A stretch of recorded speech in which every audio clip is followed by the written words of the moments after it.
para mim foi ter a certeza que nós podemos fazer diferente, que a gente é um ser adaptável, a gente consegue, mesmo com uma situação incômoda ou adversa, sempre existe alguma possibilidade de fazer algo de forma diferente. A quinta temporada do Vioral começou e você já pode se conectar no Instagram, @Vioral, ou no Instagram do PC, nosso host, @Paulo Crepaldi. Em todas as plataformas de streaming, aquela dose oral quinzenal para seus ouvidos. Fique agora com o Vioral. Olá, ouvintes do Vioral, sejam bem-vindos a mais um episódio. Se liga só nessa história, são 25 anos na indústria farmacêutica e em 2018 ele assumiu como General Manager a Baxter Brasil. E no início deste ano assumiu também a região América Latina, a gente tá falando de 2022. E em 2021 foi eleito presidente do conselho da ABMed, que é a Associação Brasileira da Indústria de Tecnologia para a Saúde. Hoje eu tenho a honra de trazer para um bate-papo Antônio Nasser, que eu vou chamar aqui de Nasser. Seja bem-vindo. Muito obrigado, PC, muito obrigado pelo convite. Um grande prazer conversar com você e com os ouvintes. Que legal. Nasser, eu sou apaixonado por tecnologia e quando eu vi que você também tem esse pezinho ali na tecnologia, eu queria que você contasse um pouquinho, como presidente da ABMed, o que você está vendo de inovador, o que você está vendo de tecnologia, porque eu acho que é um cenário super importante para a nossa indústria, que está acostumado com a tecnologia e inovação em produtos, né? Bom, é verdade. Eu também sou bastante apaixonado por tecnologia, especialmente na área de saúde e até mesmo na ABMed. Interessante essa situação. Nós temos agora um grande ingresso de empresas de base tecnológica, de health techs, o que nós não tínhamos há tempos atrás. Isso mostra que o mundo, essa indústria vem passando por um momento bastante interessante, né? O avanço da tecnologia. O que eu tenho visto de maneira geral e que me deixa feliz e, de certa forma, boquiaberto, essa questão de inteligência artificial junto com monitoramento remoto de paciente. E algo que me deixou bastante feliz em ver foi a tecnologia em saúde mental. Não sei se você já teve a oportunidade de verificar. Como exemplo, recentemente o FDA autorizou um videogame, acho que é o Endeavor RX. Isso. E é um videogame com receita médica, né? Você conhece, né? Então, aprovado pelo FDA, 70% de melhoria nas condições clínicas de pacientes. Então, é fantástico para crianças que sofrem com um transtorno de déficit de atenção. E muito de internet das coisas, né? A gente tem, hoje no mundo todo, são mais de 500 mil diferentes dispositivos médicos habilitados para conexão. Então, imagine tudo isso coisa, né? Tudo interconectado e levando informação e valor para os pacientes e cuidadores. Agora, para quem não conhece a ABMed, Nasser, vamos começar por aí, né? A ABMed hoje atende quais indústrias? Você falou eu não sabia disso, ela está recebendo startups também, então quem está nos ouvindo e está perguntando, tá bom, a ABMed me serve, não me serve? Conta um pouquinho sobre ela. Olha, a ABMed é uma associação que congrega indústrias na área de saúde de caráter inovador, de caráter de pesquisa, de base tecnológica, desde de empresas que produzem os dispositivos médicos e também softwares que são utilizados nesse entorno de saúde. Hoje nós temos cerca de 200 associados, entre empresas muito grandes até empresas menores, startups, como você está dizendo. Então, se a sua empresa ela atua na área de saúde, atua na área de dispositivos médicos ou software para dispositivos médicos, a ABMed pode ser uma grande oportunidade de você conhecer um pouco mais sobre essa indústria e se beneficiar do que a ABMed pode prover aos seus associados. Que legal, Nasser. Agora, você, General Manager Baxter Brasil, assumiu também agora a América Latina. A Baxter é uma empresa aí que fatura 12,8 bilhões de dólares, ou seja, uma empresa enorme. A história, eu estava vendo um pouquinho, a história no Brasil é uma história longa também. Eu queria que você falasse um pouquinho, né? Quem que é a Baxter, essa empresa que tem essa história longa dentro do nosso país? Sim, é verdade, PC. Agora, os 12,8 ficaram para trás. A gente já está falando em pouco mais de 15 bilhões de dólares para esse ano. Na realidade, a Baxter, como você falou, ela tem mais de 90 anos no mundo, no Brasil um pouco mais de 40 anos, somos 42 anos. Nós temos aqui, empregamos cerca de 1.200 funcionários diretamente, temos uma sede em São Paulo, administrativa, comercial, uma planta na zona sul de São Paulo, ali nós produzimos as soluções intravenosas, bolsas de sistema fechado, que é um grande produto para nós, acessórios para infusão de medicamentos, soluções de diálise, então muita coisa a gente faz aqui e 50% do que nós vendemos no Brasil vem de outras plantas espalhadas aí pelo mundo. Então, a Baxter ela tem no mundo 8 unidades de negócios. Aqui no Brasil nós temos todos os produtos dessas 8 unidades de negócios e são produtos que você encontra em hospitais, mas também são produtos que são levados até a casa do paciente, como por exemplo as soluções de diálise peritoneal. É uma empresa que tem um portfólio bastante diversificado. A gente está falando de tecnologia, vocês fizeram aí uma transação ousada aí da Hillrom. Eu queria que você contasse, para quem não conhece, o que isso agrega para dentro da Baxter, né? Foram 10 bilhões de dólares e principalmente qual que é o impacto disso para o sistema de saúde, para o profissional de saúde, para o paciente brasileiro. Não, PC, esse número foi até um pouquinho maior também, viu? Chegamos, no final, o investimento chegou à casa dos 12 bilhões de dólares. Eu diria que essa é uma aquisição que apresenta um impacto que vai além do financeiro. É uma mudança estratégica para a Baxter, uma vez que a Hillrom tem uma base tecnológica muito avançada. Para o Brasil é muito bom, porque a empresa estava no seu início de atividades aqui, nos Estados Unidos já com negócios bem mais maduros. Então aqui a gente vai ter muito mais velocidade em lançamento e comercialização dessas soluções. Então, para você ter uma ideia, imagine que nós já começamos a fornecer camas que têm superfície com dezenas de sensores e no posto de enfermagem o profissional de saúde ele olha para aquelas telas de controle, aqueles monitores que ficam ali no ambiente da enfermagem e eles podem ver os alarmes do que está acontecendo naquela cama com o paciente, se o paciente teve a guarda da cama abaixada, qual é o monitoramento dos sinais vitais do paciente.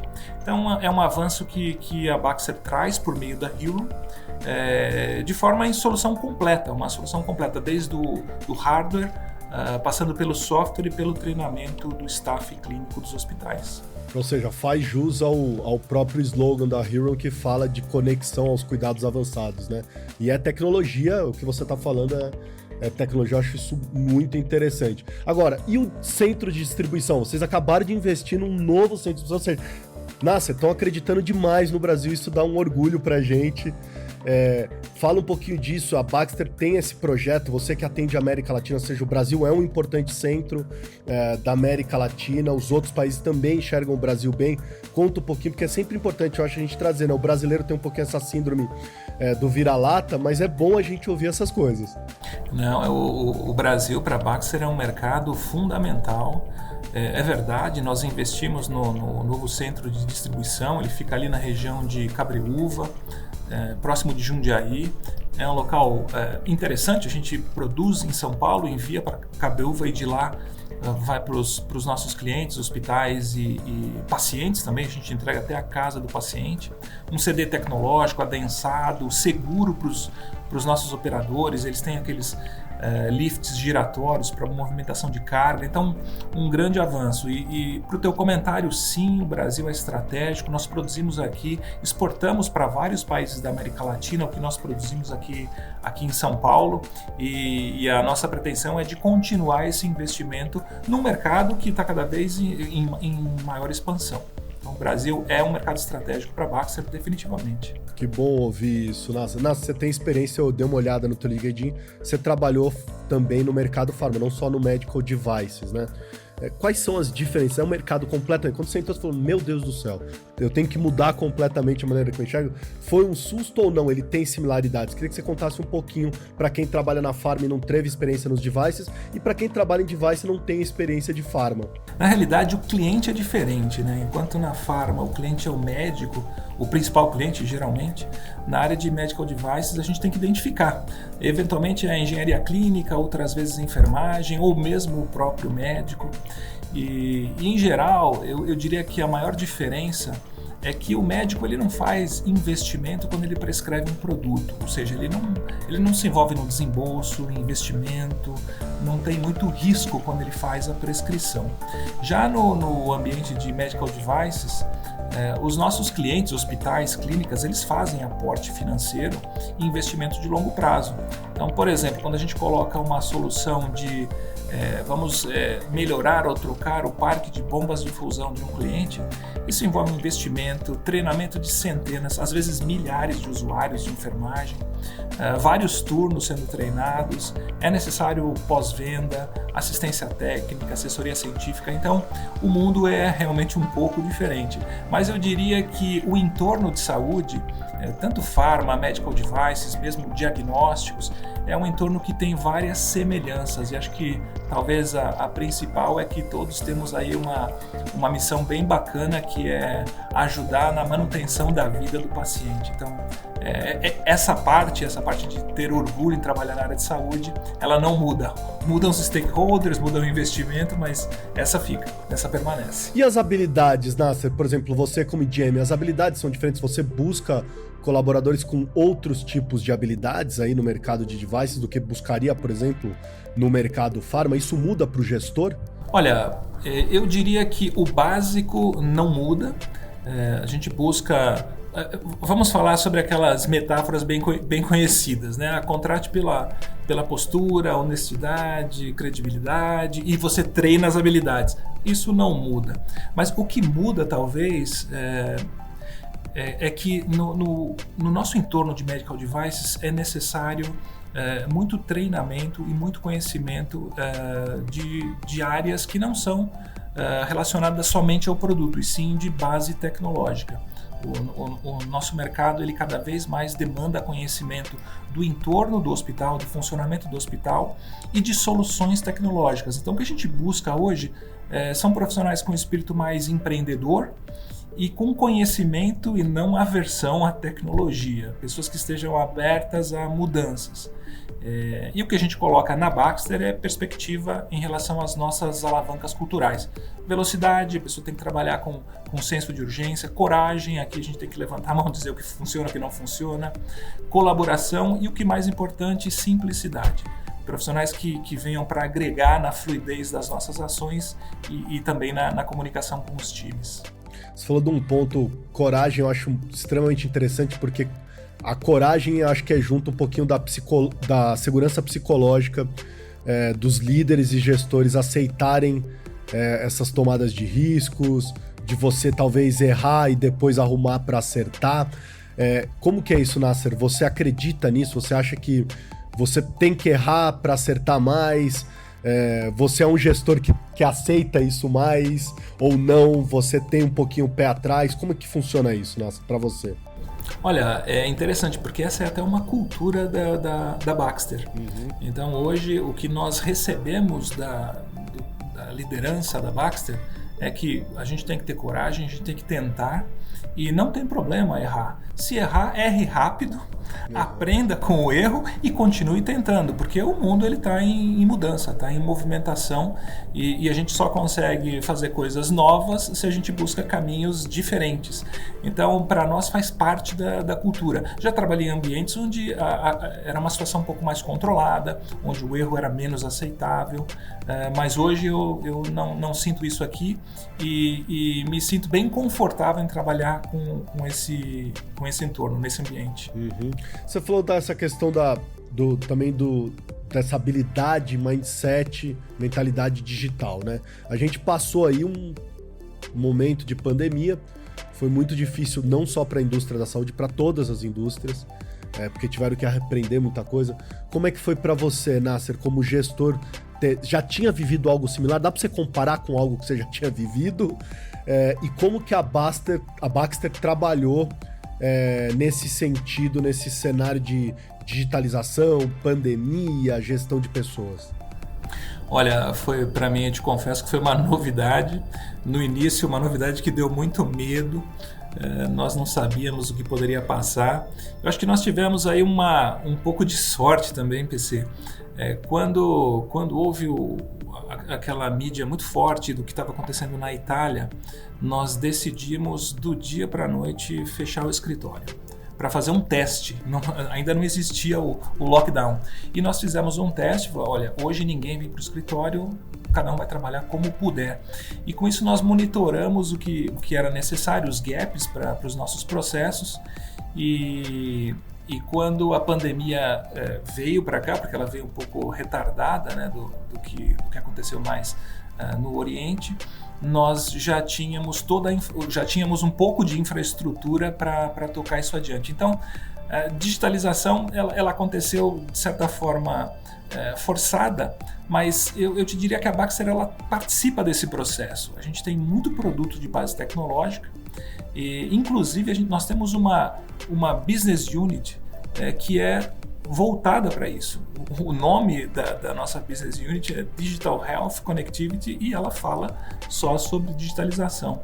No ano passado, por exemplo, acho que veio muito a reboque da pandemia, todos os funcionários da Baxter eles tiveram que passar por um treinamento de metodologias ágeis e de escalada da jornada digital.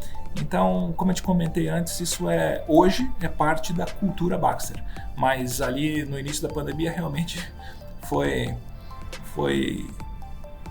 um tempo de incertezas, eu diria. Nasser, eu converso bastante com GMs e diretores. Como é que foi para você? Foi até bom, diminuiu. Eu tenho muita gente que fala assim, nossa, Paulo, diminuiu minhas viagens, eu consigo mais ficar centrado em casa, mudou um pouquinho a minha rotina. Como é que foi para você, Nasser? Você sentiu isso também? Olha, no início teve, como eu te comentei, aquela questão da incerteza da pandemia. Nossa fábrica não parou, nós produzimos produtos para cuidar de pacientes críticos de Covid, 2 produtos, inclusive um deles no kit de intubação, o famoso kit que acabou faltando, nós tivemos uma demanda muito grande aí, mas esse outro lado que você comentou realmente muito verdadeiro. Trabalhar de bermuda é muito mais confortável do que trabalhar com a gravata apertada. Sim, o relacionamento familiar melhorou muito, isso nós fizemos pesquisas com os nossos funcionários e recebemos um retorno bastante interessante e convergindo para que esse momento de pandemia ele nos ensinou a trabalhar de uma outra forma, mas também nos ensinou a equilibrar o tempo com nós mesmos e com os familiares, com os entes queridos. Isso a gente está tentando manter com uma flexibilidade aqui nos dias de trabalho. Trabalho em casa ou em qualquer parte e trabalho no escritório. A gente mantém essa possibilidade para os nossos funcionários. E eu acho que isso veio em forma de certificação, né? Vocês foram certificados aí com o Great Place to Work América Latina, então tá aí um pouco da resposta desse trabalho que vocês fizeram, né, Nasser? Deve ser gostoso receber essa certificação e ver que esse trabalho que você promoveu e tudo isso que vocês fizeram na Baxter deu certo na América Latina, né? Sem dúvida. O Best Place to Work e o Top Employers são certificados que as respostas vêm do nosso time, né, dos funcionários. Então, para nós, para todo o time de liderança, foi um enorme orgulho saber que essas práticas elas estavam impactando de maneira positiva na vida dos nossos colaboradores. Porque o que nós percebemos também durante a pandemia e mesmo agora, nessa pós-pandemia, é um estresse maior do que nós tínhamos antes, pessoas com alto grau de irritabilidade, menos concentração, e acho que a gente tem o dever aí de prover um ambiente melhor de trabalho, mais saudável, e se nós conseguimos trabalhar durante a pandemia de forma remota, por que não trabalhar de forma híbrida agora? Acho que foi um aprendizado para todos nós, para todos que trabalhávamos de maneira presencial em escritórios fechados, acho que foi um grande aprendizado. Ô Nasser, eu pergunto para todo mundo, até para saber, você já tem uma fórmula de trabalho? Paulo, eu gosto de ficar no escritório 2 vezes em casa. Você criou um jeito que você se sente melhor, mais produtivo, ou para você é independente? Qual que é a sua opinião? Porque eu acho que a grande discussão hoje da gestão é essa, né? Existe uma fórmula? 3 dias em casa, 2 dias em casa, 1 dia, nenhum? Olha, esse é um bom ponto. E eu acho que não existe uma fórmula que se aplique a outros. E um pensamento muito particular meu. Aqui na Baxter, nós adotamos, e foi até uma decisão corporativa, em geral nós trabalhamos entre 2 e 3 dias no escritório e os outros 2 ou 3 de forma remota durante a semana. No meu caso, eu tenho muito contato com clientes, eu me desloco para reuniões com a ABMed, Brasília, Ministério da Saúde, então eu não consigo ajustar os dias que eu vou trabalhar em casa e os dias remoto. O que eu procuro fazer sempre que possível é minimamente estar 3 dias no escritório, porque para mim é muito importante ter o contato pessoal com o time. Então eu gosto disso, eu espero que o meu time não se sinta pressionado a fazer isso, é algo particular meu, mas é uma forma que eu entendo bastante saudável para que aquela conversa até um pouco mais informal continue acontecendo, como acontecia antes dessa pandemia. Uhum. Agora, como é que foi Nasser ser executivo durante a pandemia? Qual que foi o seu maior aprendizado? O que você diria assim, olha, eu aprendi muito ou tive um grande insight nessa pandemia? Eu acho que eu aprendi muito em relação às práticas de trabalho, sobre possibilidade de trabalho remoto, mesmo para áreas que nós jamais pensaríamos que pudesse acontecer. Também aprendi a dar mais valor para o tempo fora do escritório, para as atividades pessoais, atividades familiares. Eu acho que foram vários os aprendizados, e isso a gente escuta, lê, muita gente converge em relação a isso. Para mim foi ter a certeza que nós podemos fazer diferente, que a gente é um ser adaptável, a gente consegue, mesmo com uma situação incômoda ou adversa, sempre existe alguma possibilidade de fazer algo de forma diferente. Então isso nos dá um pouco mais de certeza que é possível seguir, mesmo com contratempos que a gente não pode controlar. Sim. Nasser, eu acho que vocês tiveram um grande impacto na pandemia, porque um dos principais clientes de vocês foi muito rígido em relação a isso, que são as instituições, os hospitais. Né? Os hospitais tinham grande preocupação da proliferação do vírus, e eles foram os primeiros a dizer, não dá para receber visita, não dá para ficar circulando muita gente aqui. Como é que isso mudou alguma coisa? Como é que vocês continuaram com um atendimento humanizado, com empatia com a força de vendas? Como é que ficou essa relação com os stakeholders? Vocês tiveram que mudar processo, tiveram que mudar... E isso permanece até hoje, ou mudou de volta, voltou o que era? Conta um pouquinho disso pra gente, Nasser. Nós mudamos sim processos, a visita presencial ela deixou de ser imperativa, então nós tivemos que adotar uma postura bem mais flexível para conversar com os nossos clientes, profissionais de saúde nos hospitais, mas nós em nenhum momento deixamos de visitá-los diretamente, como eu te comentei antes.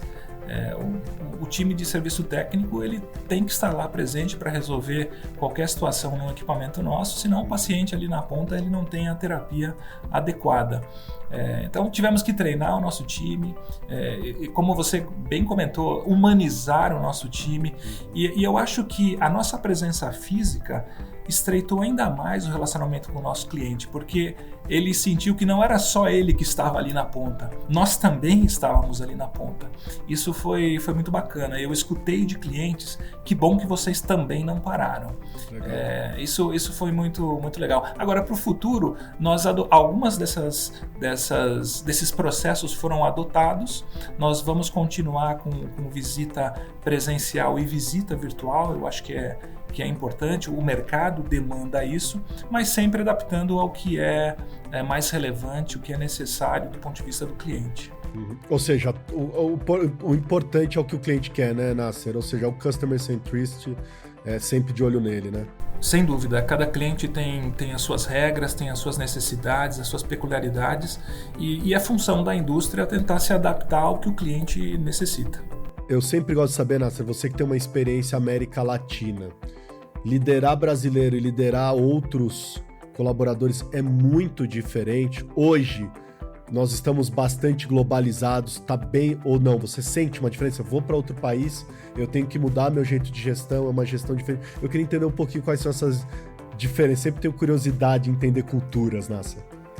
Olha, diferença no trabalho, honestamente, eu não consigo perceber muito. Acho que na Baxter a nossa cultura é muito sólida, né?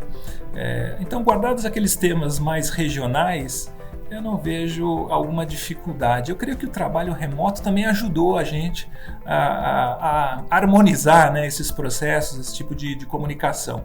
É claro que quando a gente vai viajar tem que tomar cuidado para não comer muita pimenta no México, mas eu percebo as diferenças culturais, elas existem realmente, então velocidade de resposta é diferente, horários de trabalho eventualmente são diferentes, em alguns países os times começam a trabalhar às 8, 9 horas, em outros às 10 horas da manhã, mas nada que nos impossibilite ou nada que a gente não consiga gerenciar. Tem diferença, mas não creio que seja substancial para atrapalhar o andamento do negócio. Algum país te surpreendeu positivamente? Você tinha uma imagem e aí de ir, de visitar, de conhecer, você falou, caramba, mudei minha imagem que eu tinha desse país. Você teve essa oportunidade gostosa de conhecer outras culturas e países.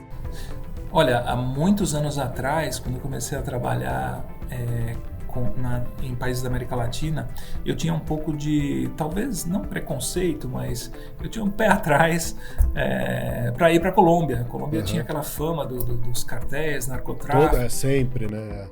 Olha, me surpreendi, um país belíssimo, as pessoas extremamente educadas, com alto grau de profissionalismo, humildes, trabalhadoras.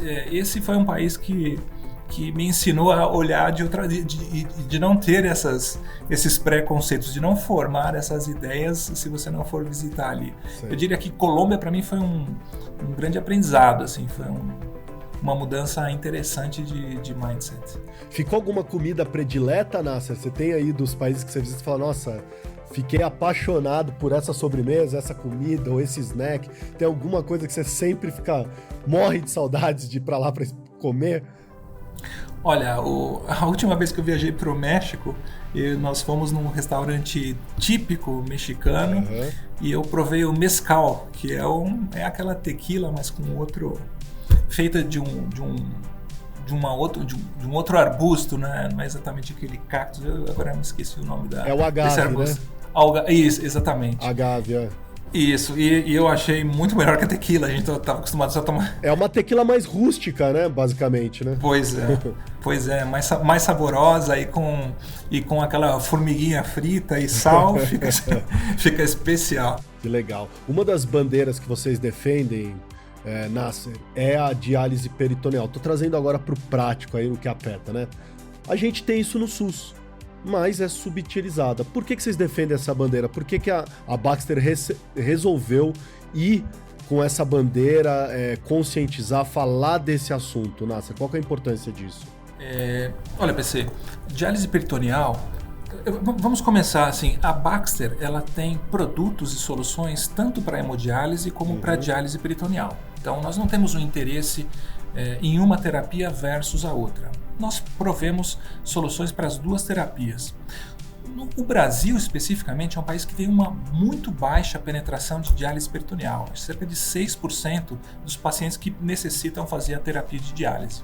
Enquanto no México a gente tem cerca de 50%, os Estados Unidos tem 20%, está buscando chegar nos 30%. Que diferença! Para nós, a diálise peritoneal, o Brasil deveria se beneficiar com diálise peritoneal, porque o paciente, aquele que é elegível para a diálise peritoneal, não são todos, ele pode fazer a diálise em casa, à noite, dormindo, e tem a semana, os dias para as atividades normais, para trabalhar, para estudar. É muito melhor do que ter que ir 3 vezes por semana, ficar 4 horas conectado num aparelho durante o dia.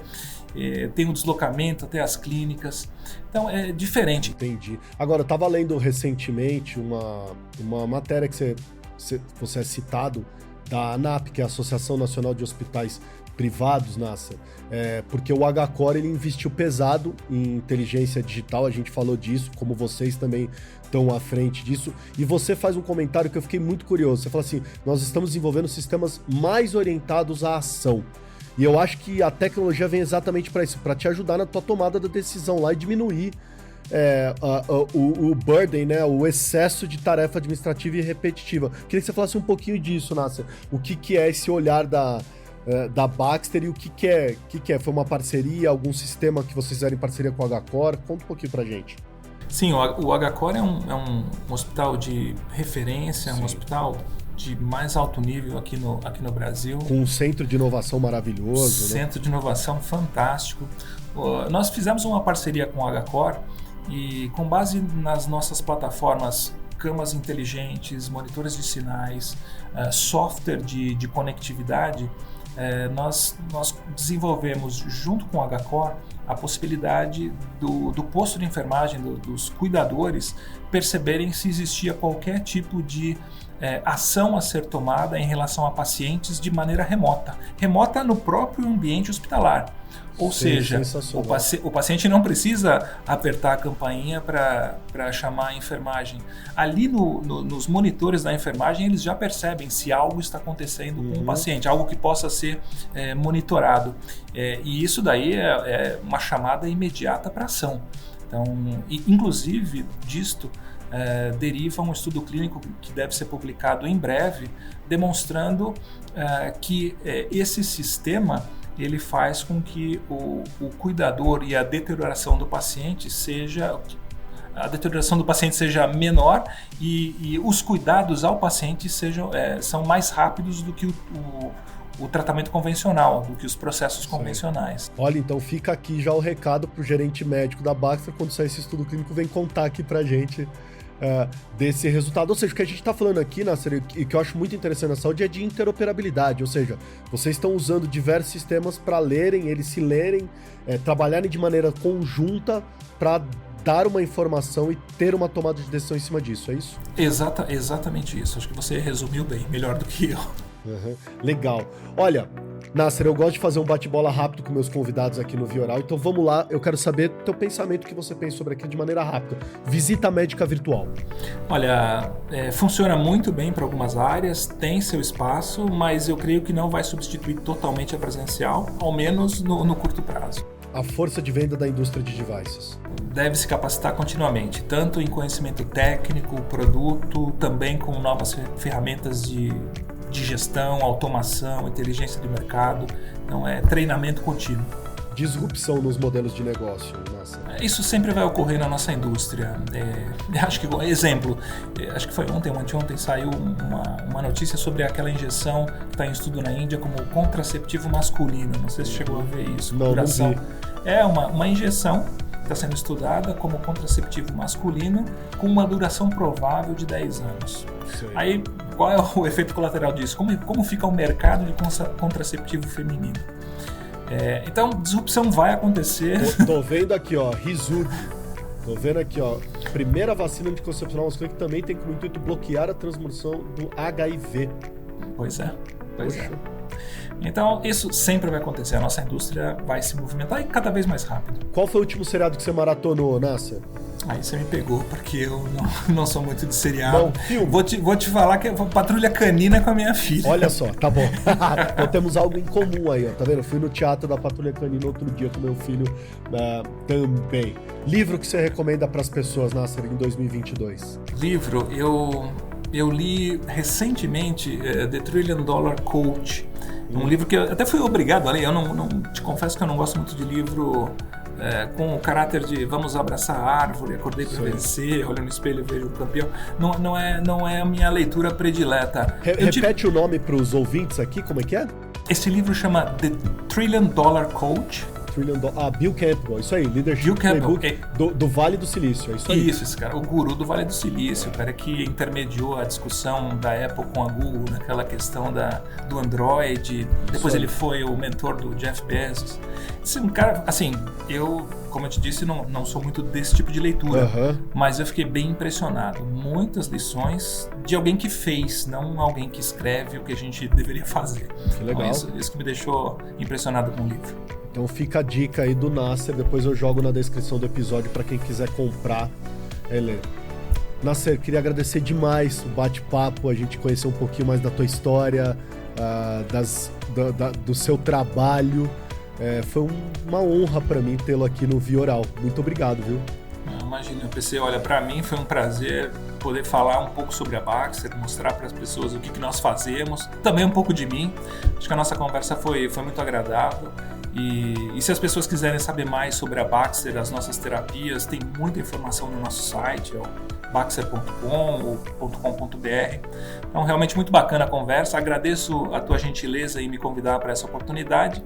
E para todos ficam os meus votos de sucesso e espero que o objetivo dessa conversa aqui tenha sido alcançado. Muito obrigado. É isso aí, gente. Então esse foi mais um episódio do Vioral e eu fui. Você ouviu o Vioral, o podcast da indústria farmacêutica. Para se conectar é fácil. vioral.com.br, @Vioral no Instagram, ou então envie um e-mail para vioralhealthcare@gmail.com. Até a próxima dose oral quinzenal para seus ouvidos.